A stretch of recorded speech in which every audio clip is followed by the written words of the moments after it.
Hello, my name is Msgr John Kasza, and one of the common complaints that I hear from both my colleagues in ministry of music as well as people who are priests is that sometimes there's a lack of communication and collaboration between priests and ministers of music. It's unfortunate because I've been very blessed in my 30 years of priesthood, and even before that as a seminarian and as a deacon. I've always worked with wonderful men and women who have been great in terms of music ministry. And there's been really no issues that I know of between myself and them regarding music and how to do our respective jobs more effectively.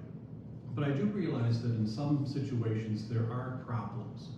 There's what we call a clash of ideas, or ideas that sometimes a priest and a music minister just don't see eye to eye on certain things.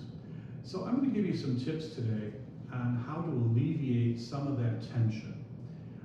There's a book I read a long time ago called How to Keep People from Pushing Your Buttons. And this book kind of gave some little helpful hints, and I took some of that from that, but also from my own experience. The first thing to do is to know yourself. If you know yourself and what buttons you have, hopefully you'll be able to alleviate those times when someone is pushing them. You have to control yourself. You cannot control the other person. Very often I tell people, the pastor in many parishes thinks he's in charge. And for all intents and purposes, usually he is. He holds kind of a sway. But that doesn't mean you should be fearful of him, but rather you should treat him as a colleague in ministry. And looking at how to best work together, because the ultimate goal is what? Bringing people closer to Christ. That's our job as a priest, as a music minister, as any minister, indeed as any Catholic, is to bring people closer to Christ in the world. So the first thing is to know yourself. The second thing is to realize you can't control another person. So if you can't control them, you have to control your reactions to them when they sometimes get out of line, when they sometimes cause problems, when they say or do things that drive you absolutely up a wall. So the first thing is to recognize your feelings. Now, feelings are neither here nor there. There are no bad feelings.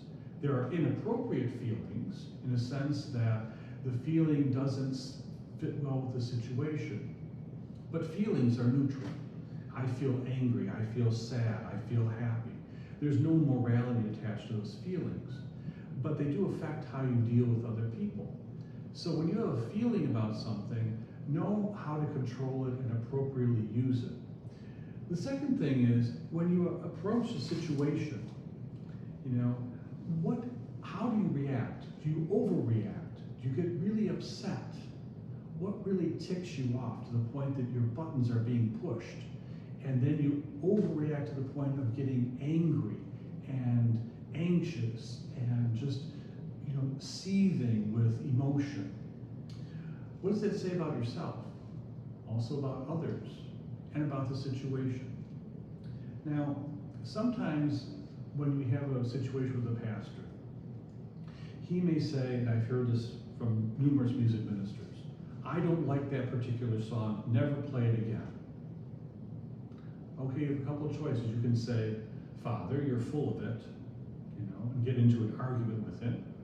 You can say, yes, Father, and be very, obsequious and very, okay, Father, whatever you want. You can go back to your office and just say, that Father is filled, Or you can say, wait a minute, is it his issue? Is it my issue? What's the real thing going on here? So the best thing to do is have a conversation. Not at that moment, but maybe later on, maybe the following week, and say, Father, I notice you don't like How Great Thou Art. Why don't you like that song? A lot of people like to use it at funerals. Well, I just don't like that song because I heard it and it was just terrible and it's schmaltzy and I just don't like it. Okay, Father, but many of our parishioners want it for funerals. Do you mind if I played at funerals? Well, I suppose you can play it at funerals. Just don't play it at my funeral. Okay, fine. You you kind of have an agreement. Now, if the priest ultimately says to you, no, never play that piece of music again in my presence or you're fired, well, it's his issue, not yours. But because he's the boss, you may have to back off and say, okay, fine. But realistically, if you're both adults, and hopefully you are, and treat this as an adult situation, speaking as colleagues in ministry, building up a rapport, you can come to an agreement and say, you know, okay, there are certain pieces of music that Father doesn't like. Okay, I don't understand it, but that's his preference. And understand that feelings really can be disseminated into preferences. In other words, I prefer this, I like that, why don't we do this? And if you start discussing things as terms of preferences rather than as absolutes, things usually work themselves out. I have a wonderful music minister that I've been working with, and I tell her all the time, you know, if she plays a piece of music I really like, I compliment her. If she plays a piece of music that maybe doesn't strike me, well, I may say something. If it's a theologically inappropriate piece of music, and that happens very, very rarely, in other words, where the music, the text is somehow wrong, I will bring it to her attention as a teaching moment. But I believe that we're working together.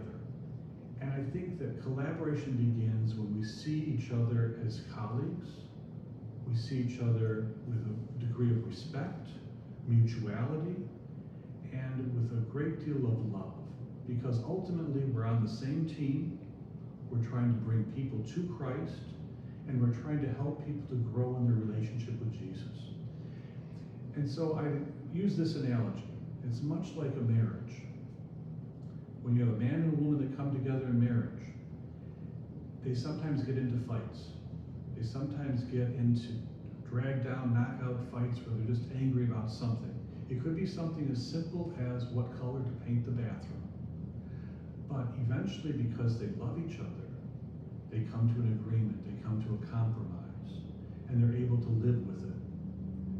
A music minister and a pastor should do the same thing, because they should love each other as brothers and sisters in Christ. They should love each other as colleagues, as ministers, as collaborators,